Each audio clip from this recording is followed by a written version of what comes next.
Hello Power Rangers Lightning Collection fans, and welcome back to Toku Topics. Today I'm taking a look at the Deluxe Wave 4, I guess, even though it's not like officially called a wave, but I'm just calling it anyway. Wave 4, Mighty Morphin, Mighty Minotaur, which is a lot of M's there. So, this is an interesting one. This is one that should have been out a while ago, like a long time ago. This actually was originally supposed to be with Wild Force Red in his Animatorium armor, the Battleizer.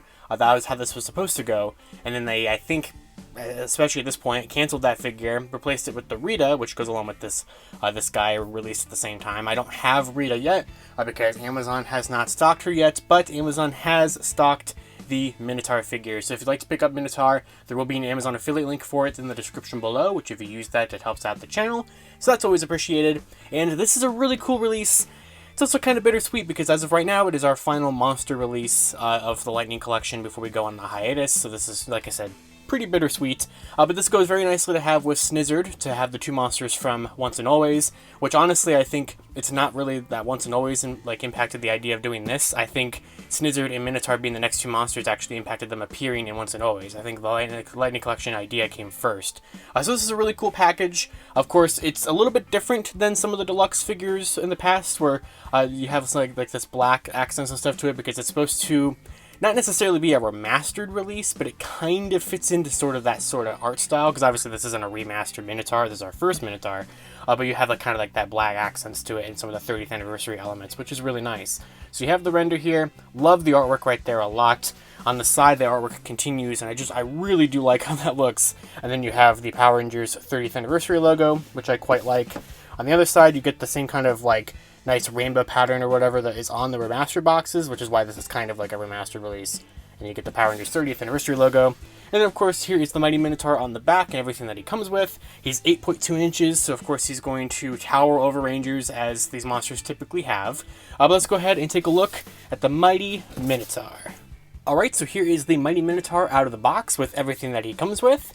This is a really good figure. This is a very good figure. So let's go ahead and just take a look at the entire body mold of this guy. He is very bulky, but I really like all of this sculpted fur. Like, they did a fantastic job with this.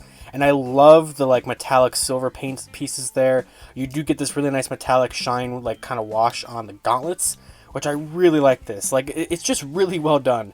And you have the face here. I love the metallic green eyes. And you got the nice nose there. No mouth opening or anything like that, but that's perfectly fine. And then you get these nice rubber horns, nice spikes on the arms. You get this tail, which is on a ball joint, but you're not going to get much movement out of that tail because you have this whole piece back here, which is like a rubbery kind of plastic, so it can get out of the way, but you're really not going to get that much out of it. But yeah, I mean, this is fantastic. It's a pinless figure as well, so it just looks nice and clean in that regard. It's not loose at all.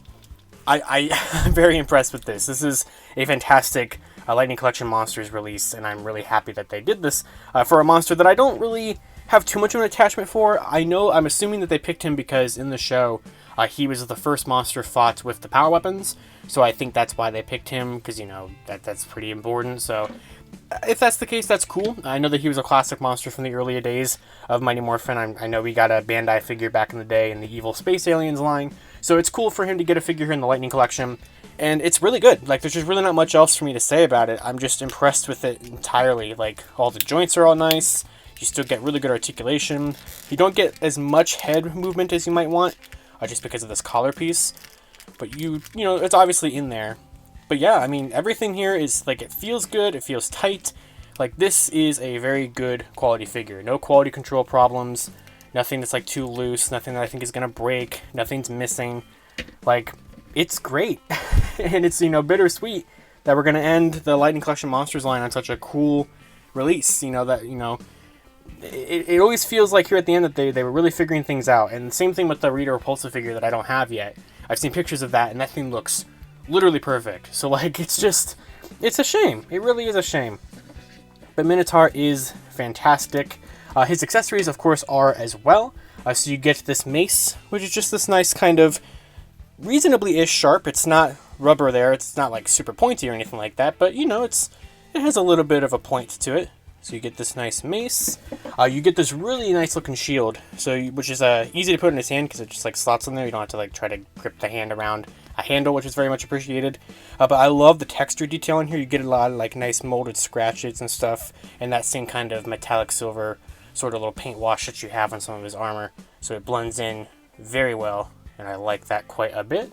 You get this effect piece, which is a brand new exclusive and unique effect piece for him. It's like this little lightning thing you're supposed to kind of wrap around.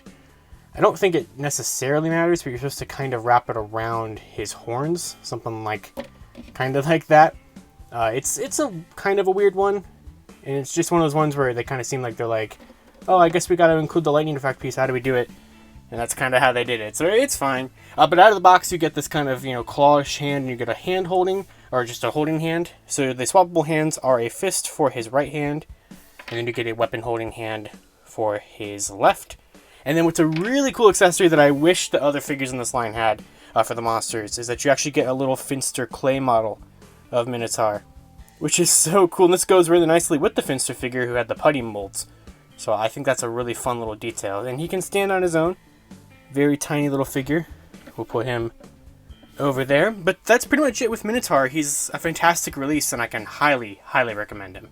So here are all of the Lightning Collection monsters, and this was such a fun line. So I am going to miss these, even though every single time I've done one of these videos, and including this one, I've complained about the height of these guys, and I still think that these are way too big. I always thought that they were always towering over the Rangers, and some of them were not the greatest. I think that they got better, though, with like pretty much every single release until we finally culminate with Minotaur, which is probably the best one.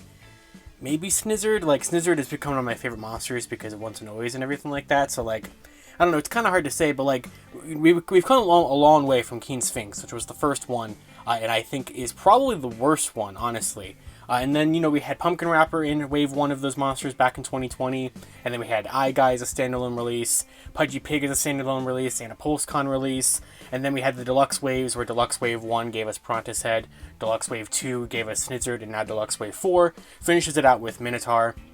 And I do like that all these picks were some sort of important reason. Like, he was the episode that they forgot the power weapons, he was one of the most iconic, like, first monsters.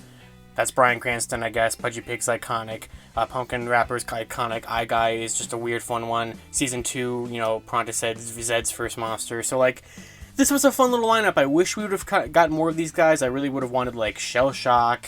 And I would have wanted Season 3 villains, especially, because I really like the Cock Ranger monsters. And, of course, more Die Ranger monsters, or I guess Die Ranger monsters or Season 2 monsters would have been cool. So, hopefully, maybe one day we can get more figures like this. But this was always cool. I also, of course, would have liked them to branch out in things that were not Mighty Morphin, but realistically, a line like this really only could have been Mighty Morphin, and we ended up getting, 7 pretty fun monster figures that you can have to fight your Rangers and stuff like that, alongside, like, Z-Putties and regular Putties, and Zed and Rita, and Finster, of course, was really nice with this entire set, so this was a pretty fun time. And with that, that is going to do it for my video review of the Power Rangers Lightning Collection Deluxe Wave 4 Mighty Morphin Mighty Minotaur. So, I really do like this figure quite a bit. It is a very good figure, and it's probably going to end up on my top 10 Lightning Collection figures of 2023 list here at the end of the year. It's definitely one of my favorites, if not possibly my favorite of the monster releases. I really think they did a fantastic job here at the end with the sculpt, with the paint applications.